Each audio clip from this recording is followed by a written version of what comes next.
A little over 2 weeks remain until opening day. Let's kick the week off by opening up the mailbag here on the Locked On Mariners podcast. Colby, hit it. You are Locked On Mariners, your daily Seattle Mariners podcast. Part of the Locked On Podcast Network, your team every day.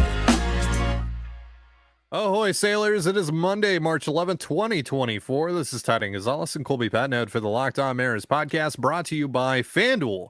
Make every moment more. New customers join today and you'll get $150 in bonus bets if your first bet of $5 or more wins.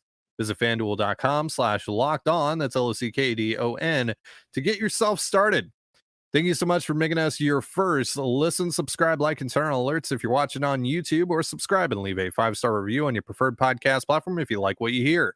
And if you're part of the crew and rock with us every single day, let us know in the comments below. We'd love to hear from you. And if you want to hear from us even more, please consider signing up for our Patreon. You can now get a free 7-day trial to check out the show. The link, as well as our social accounts, is in the description of this episode.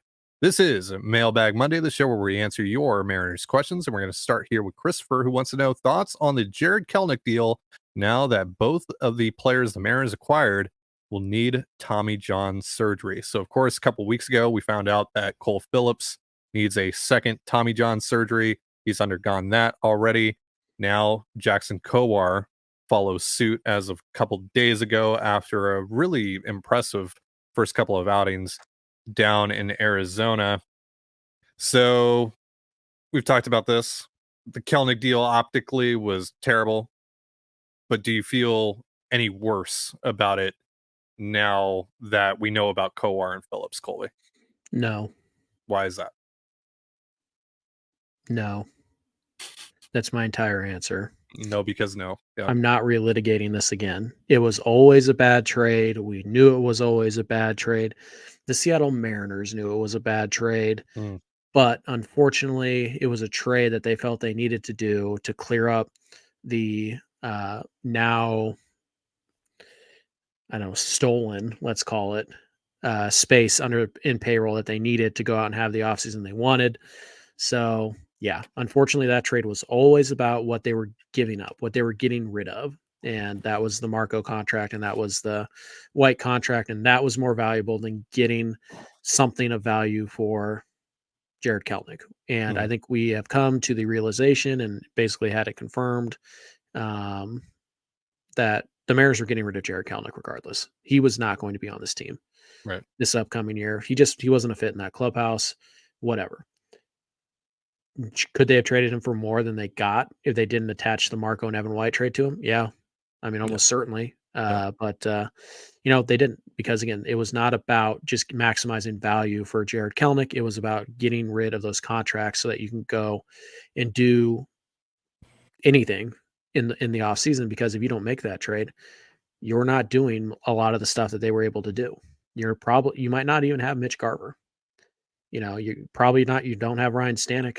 Like you probably don't have the money to acquire Polanco. Maybe you get either Polanco or Garver. You kind of need both of them, right?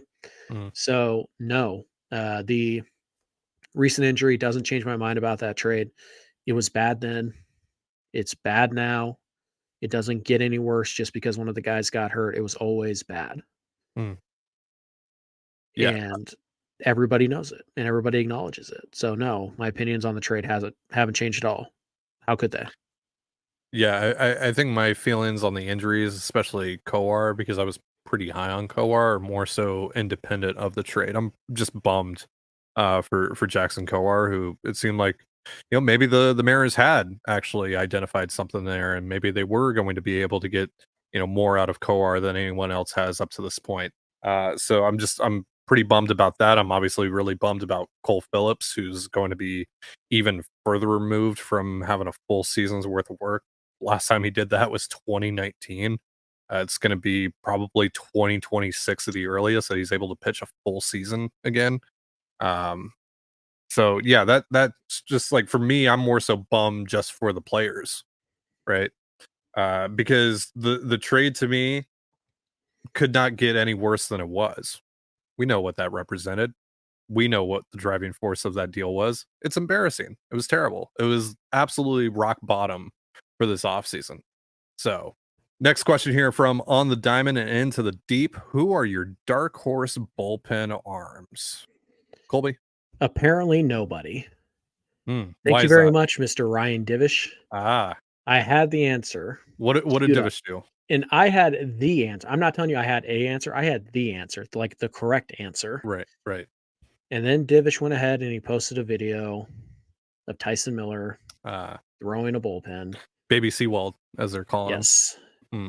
With the attachment that the Mariners are really excited about him and how he's bought into their philosophy, their system, their whatever style. Yeah. The Brash and Santos injuries certainly opened the door for somebody we didn't expect to make the opening day bullpen. Now, one of those spots was taken by Ryan Stanek. Still leaves one. And as much as I love Carlos Vargas, still do, there are some inconsistencies there. As much as, Ty Buttrey has opened eyes this spring and he's looked pretty good. But still some questions there. He still hasn't pitched in the big leagues in 4 or 5 years. Tyson Miller gives this club something that they don't really have in the bullpen. He is a weird, funky arm angle guy with multiple breaking balls, pretty nasty breaking balls too, that generates a ton of swing and miss, kind of an average fastball. He throws strikes. He's been in the big leagues for, quite a few years, just kind of up and down. He's interesting because he's unique to what the Mariners have currently in their bullpen. He's not a guy who throws 98. He's not a guy who, comes straight over the top or from high 3/4 or anything. He's a different arm angle with a different, arsenal of pitches to throw out there. He is a different look than most of the other guys in this bullpen. Most of the other guys are sinker slider, and they are 3/4 arm slot guys. Miller is sidearm. He is low 3/4 at best. He's a sweeping slider, and it's a really nice pitch. He can make guys look pretty bad. So Tyson Miller is the dark horse. He also went a couple innings the other day in a spring training game. So obviously the Mariners like his ability to cover multiple innings. I think Miller is probably the guy. And if I had to guess, who's going to be on this opening day roster, if I had to project that, I think Miller might be my 8th bullpen guy over Vargas. Really? Over Vargas? Is there any way those two could coexist in your mind? If you move on from Voth or Thornton, or I guess if you send down Saucedo. How much has Voth pitched? Quite a bit. I've seen him, granted, the Mariners have only been on TV 4 times, but I've seen him pitch twice. Okay. All right, yeah, because with how little they've been on TV, I've kind of lost track of who I've seen, who I haven't seen, who's pitched, who hasn't. Last night, I realized oh yeah, we haven't seen Edward Bizardo, and I remember there was the whole thing about he's going to be behind in his throwing program, but we haven't heard anything else about that. Not since that first initial report. He might be going to the 60-day IL. Yeah, because we heard pretty quick about Jackson Kowar, but Edward Bizardo, I don't think we even know what the injury is for him. Nope. I think the answer is Miller, though. And I think that, Buttrey and Crable are have been passed in kind of that regard. And Vargas could still make it, but like I said, technically you could send Saucedo down. I don't think he can opt out. So sure. You could also just, DFA Thornton or both if you want to add Vargas. But Vargas has an option left, so not a huge deal. Send him down to AAA and see if you can refine that control and command just a little bit. Do you buy into the Seawald comparisons? Is it time for Tyson Miller to pitch? No, I wouldn't buy those yet. But it's kind of my go-to example is always 2012, I think it was, for fantasy baseball. 2012, Mike Trout had just broken out in a huge way, and he was the most valuable player. In 2011 or whatever, maybe I'm off by a year, but you know what I'm talking about. His first full season in the big leagues, right? After he broke out in a major way, after having been sent down for 2 weeks in April. The talk around the fantasy baseball community was, who's this year's Mike Trout? And the answer was always, there isn't one. Stop trying to cram these different players into the same expectations that these other guys have just I because think I there's see some where you're going with similarities. this. Yeah. Like there is no next Paul Sewald. So Paul is unique. He's different.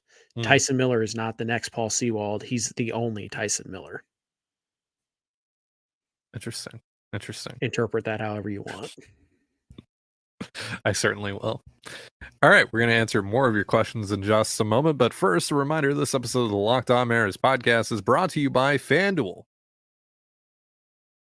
Say goodbye to busted brackets because FanDuel lets you bet on every game of the tourney. Whether you're betting on a big upset or a one seed, it's time to go dancing on America's #1 sportsbook. Right now, new customers get $200 in bonus bets if your first $5 bet wins. That's $200 to use on point spreads, money lines. You can even pick who's going to win it all. Just visit FanDuel.com/lockedon, that's LOCKDON, and bet on college hoops until they cut down the nets. And you're listening to the Locked On Mariners podcast. Thank you again for making us your first listen. And as a reminder, Locked On has launched the first ever national sports 24/7 streaming channel on YouTube. Locked On Sports Today is here for you 24/7, covering the top sports stories of the day with the local experts of Locked On, plus our national shows covering every league.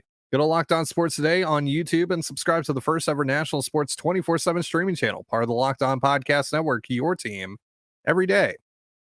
I said this on Twitter, but I'll say it again on here. We're not going to answer any prediction related questions because we have prediction episodes planned here in the next couple weeks. And I on that topic, I feel like now's a good time more than ever to tell you guys what else we have going on here between now and opening day. So Colby's going to tell you a little bit more about that. Yeah, obviously opening day is 17 days away. For us, that's about 12, 13 shows before opening day. And we're going to follow pretty much the same outline we did last year. We have a couple more position previews to go over this week. May or may not do an entire episode dedicated to Julio. I don't know if he's earned it, but whatever. Of course, you don't think that. Sure. Yeah. But we're going to spend a whole segment on why Julio shouldn't smile this season. Sure. Yeah, totally. Exactly what I said. So yeah, we're going to do we still have a couple of position previews to go over. We are going to do typically we do it the week leading up to opening day, but we have our flag player, episode that we do. So we have a team / MLB award prediction episode that we do. We have, and in that we'll discuss division winners and all that stuff. So we do the prediction episodes like that. We have, let's see, position previews. We have flag players. We have predictions. We have bold predictions. So we have a lot of like prediction episodes, stuff like that. We have things like swing players for 2024, like what player success could drastically alter the Mariners' path and all that stuff. So a lot of those type of shows where maybe not like rankings and stuff like that, but a lot of like, hey, this is what we think could happen. Here's what we're predicting to happen. Here's what, like, if everything goes right, it could happen. We're going to talk about players we like, players we don't like.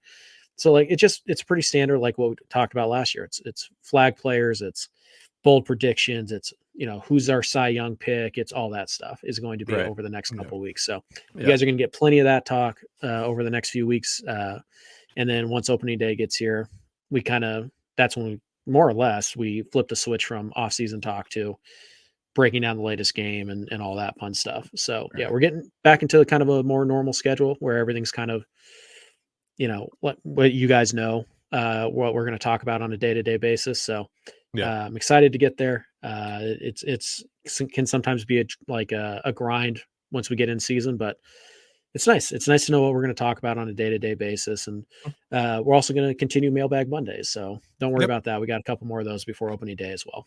And then, once we get closer to the deadline, Fan Fiction Friday will come back, all that good stuff as well. But yeah, when you guys, absolutely. Yeah. But when you guys ask like, hey, how many games are the Mariners going to win this season and all that stuff, hopefully that clears up why we're not answering those questions here on Mailbag Monday. All right, let's get back into your questions. We got one here from Sean. How are the Modesto Nuts going to navigate having so many shortstops on the roster? How do you develop them all effectively? So Colby, as the man who once famously said, who cares about the Modesto Nuts? I'm going to ask you, how do the Nuts handle having all these shortstops that they're supposed to have on their roster? I don't care. Who cares about the Modesto Nuts? So I'm It's assuming pretty consistent from you. sure. I mean, do I want to get a Modesto Nuts hat? Sure. Who doesn't? Great Go logo. Nuts. Go Yep. Nuts. Always. Yeah. So yeah, I'm assuming the question is asking I'm assuming that the question asked, was it Sean who asked the question again? Sean. Yeah. Sean. I'm assuming that Sean is under the impression that the Modesto Nuts opening day roster will have Colt Emerson, Felton Celestin, and probably Ty Pete would be what I'm assuming you're assuming, Sean. My question is, why are you assuming that all three of those guys are going to start the year in Modesto? Because sticking Ty Pete or Felton down in extended spring training makes a lot of sense. Those are two very young players who don't need to go straight to Modesto right away. Are you assuming that Colt Emerson has no shot to start the year in Everett? Maybe Felton Celestin has a shot to start in Everett. Like, they're very high on both of those guys, so maybe that's a possibility. But if all three do end up on Modesto, it's not that big of a deal because the important thing is the at-bats, right? How do you get those three guys at-bats? Easy. One plays short, one plays second, one plays third, one DHs, one plays third, one plays short. Like, you just get them their at-bats. That's the most important things. Ground balls, stuff like that, working at shortstop. A lot of that can be done pre-game and just, getting reps in general. But seeing the live pitching, that's the big deal here. How do you get those guys to see the live pitching, enough live pitching to start to develop them? It's pretty simple. You have them play out of position.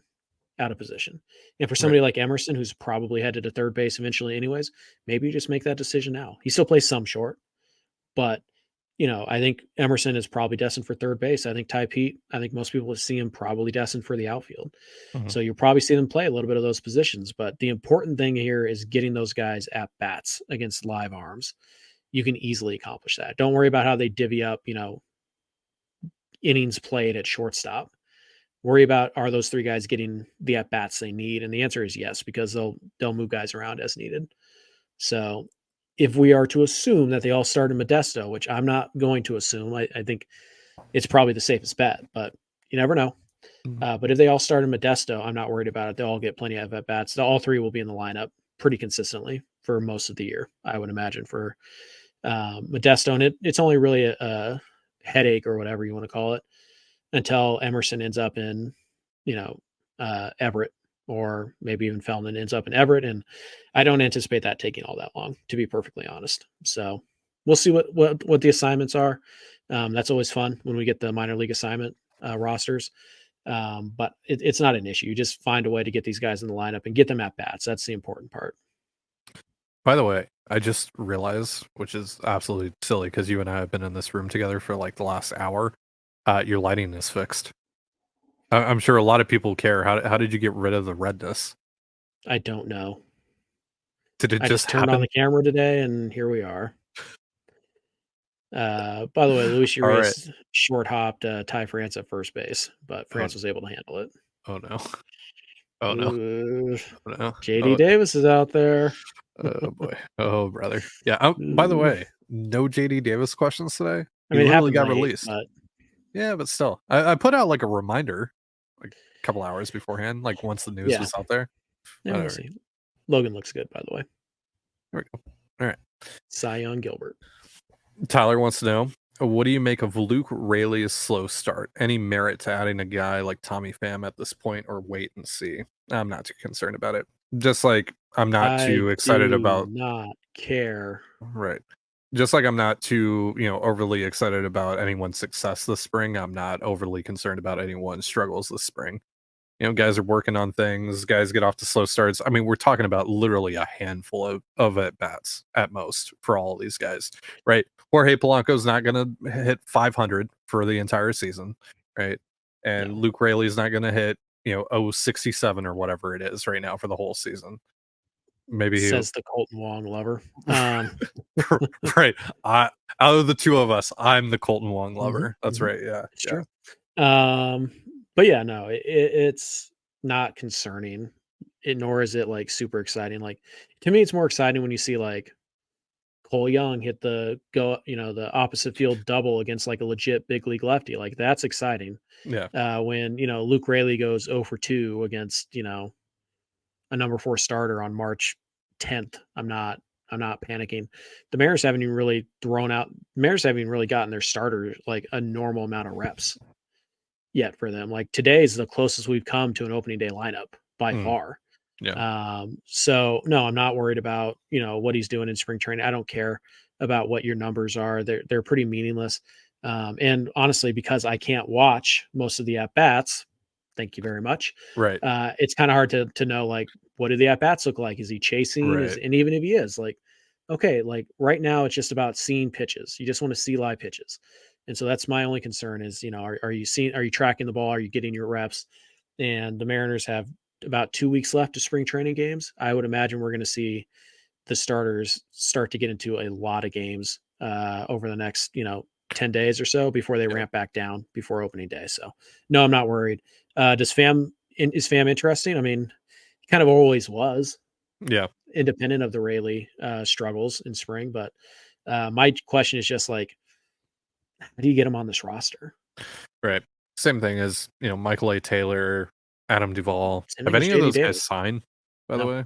Yeah. Nope. So, all those guys still I'm intrigued by. I just don't really know how they're going to get them on the roster. It seems like they're pretty firm on what they have right now, barring any injuries. Mm-hmm. And like also again, you have to spend the money, and we know the Mariners don't have a ton of that, and they'd Especially like to after save the something. Stanek deal. Yeah. Right. They like to save a little something for in-season moves. So yeah, like Pham remains interesting, but it's not going to happen. Yeah, we'll see. By the way, a missed strike 3 cost Logan Gilbert a run. So if ouch. you're panicked about Gilbert giving up a run, just know that he should have been out of the inning. Right. All right. So we got a couple more questions from you guys that we're going to answer here in just a moment. But first, a reminder, this episode of the Locked On Mariners podcast is brought to you by Amazon Fire TV. Fire TV is your destination for sports, from live games to highlights to in-depth analysis. Fire TV offers amazing viewing experiences with smart TVs, as well as the Fire TV stick that you can plug into your existing TV that provides access to millions of movies and TV episodes, as well as free and live TV. Whether it's opening weekend for baseball or the college basketball tournament, you're going to want to have a Fire TV as soon as possible. Fire TV also recently created Fire TV channels to deliver a constant supply of the latest videos from your favorite sports brands, all for free. That includes all of us here at Locked On and most of the big pro leagues and college conferences as well. Fire TV channels let you dive into all the game analysis, highlights, and more to keep up to date on all the latest in the world of sports, from March Madness, NBA, MLB, and lots more. Not to mention great news, entertainment, gaming, travel, and cooking videos as well. Check out Fire TV channels on Fire TV and Alexa devices. And if you haven't checked out Fire TV channels, you should. Trust me on this. To learn more, visit amazon.com/lockedonfiretv. And you're listening to the Locked On Mariners podcast. Thank you again for making us your first listen here on Mailbag Monday. Got a couple more questions from you guys. This one comes from Dakota. With Cade Marlowe performing at a better clip than Taylor Trammell, is it time for Taylor to be DFA'd? I don't think Marlowe's performance really has any impact on that, to be honest with you, because I just don't see how, unless, MLB actually pushes that rule that limits how many pitchers you can carry to 12, I just don't see how Cade Marlowe's getting on this roster, and therefore I don't see how his performance impacts Taylor Trammell. Right. Plus, it's not like Trammell is also produced, and now they're trying to figure out like which one goes on the roster. The answer is neither of them are going to make this roster. Trammell's pretty clearly, though, he's pretty clearly behind Marlowe at this stage in the Mariners pecking order. He's going to be behind Sam Haggerty. He's going to be behind Samad Taylor. Like, Trammell's getting DFA'd. Do you do it now? I mean, there's really no reason to. But yeah, he's getting he's getting DFA'd. It's going to happen at some point this spring. There's really no reason to do it right now, though. Maybe he can put together an impressive couple days. You might actually be able to get a little something for him, but he's getting DFA'd, and it has nothing to do with anybody's performance but his own. It's been subpar. There's very little to indicate that he's a major league quality player, and the Mariners need that 40-man spot. So, I mean, honestly, they would keep him on the 40-man if they could and just send him down to AAA. If he had options, He is out of options, so he is Yeah. going to be DFA'd, and it has nothing to do with Cade Marlowe. As good as Cade Marlowe has looked Mhm. this spring, and I think he's looked pretty good, again, based off my limited viewings. But yeah, Trammell is just not. He's not going to make this club, so he's going to be DFA'd, and we'll see if he clears or not. Yeah, ideally, he lands somewhere that he can actually get playing time at the major league level, and maybe it's Oakland would be Oakland. nice. Yeah, maybe it's Oakland, maybe it's Detroit, maybe it's somewhere like that. Yeah, And I like Taylor Trammell a lot. Big fan of his. good Wish dude. him nothing but the best. But it's very clear that just if he's gonna carve out some sort of role for himself at the major league level, it's just not going to be in Seattle. There's just too many guys ahead of him right now, and where the Mariners are at right now, and where they want to go, they just don't have the ability to give him that chance. A PNW sports fan wants to know, assuming they're performing at the levels we think they can, who in this group is most likely to get traded at the deadline? Munoz, Brash, Santos, Spire, or Stanek? Stanek. Yeah, Stanek, maybe Spire. Here's the thing, right? Like, I assume this question is being asked because they traded Paul Sewald, they traded Kendall Graveman. Major difference between those guys and Santos, Munoz, Brash. Those guys actually have club control. Graveman and Sewald. Graveman was a couple months away from free agency. Sewald was a year and a couple months away from free agency. Right. Very, very, very Sewald different situations. And they knew that Sewald was going to make like $8-9 million the following year. There's that. There's are so many differences between those two guys and Munoz, Brash. Munoz, Brash, Santos, and Spire will combine to make less than Paul Sewald when they traded him. Like they're different. So, my feeling is always like, especially if you are going to underperform, trade your relievers, trade your good relievers, so long as you're getting proper value for them. Sure. If you got the Godfather offer, which is an offer you can't refuse for those that don't know, if you got the Godfather offer for Andres Munoz or Matt Brash or whoever this summer, and you're able to get an everyday player or two everyday players or something like that for one of those guys, if you can get fine, if you can get Isak Paredes and Curtis Mead and like Colin Poche for Matt Brash on July 28th, and you're 3 games up on the Astros for the division lead, like fine, you still might do that. Right. But like you're not going to trade those guys for like, it's just like you said, Josh Rojas, Dominic Canzone. You're not going to trade those guys for right. No, because I don't think if the Mariners were like had a shot to win the division last year at the deadline that they would have traded Paul Sewald. I don't think they would have done that. So yeah, a lot of this will be determined by where they're at. We know from the Jerry interview recently that he basically admitted that they had no interest in buying whatsoever last summer, and where they were at, they were, 3 or 4 teams ahead of them for that last wild card spot, and they were around 500. So if they're in a similar spot this year, would they be more open to trading Munoz or Brash or Santos? Yeah, probably. Doesn't mean they're going to. All right. Well, that is going to do it for our show. Thank you so much for joining us here on the Locked On Mariners podcast. For Colby Patnode, I'm Ty Dane Gonzalez. Be sure to give us a follow on Twitter at LO_Mariners. You can follow me at Ty Dane Gonzalez, Colby at CPAT11, that's CPAT11. You can also find all that stuff in the description of this episode. Thank you again for making us your first listen. Have yourself a beautiful baseball day, and we'll see you next time. Peace.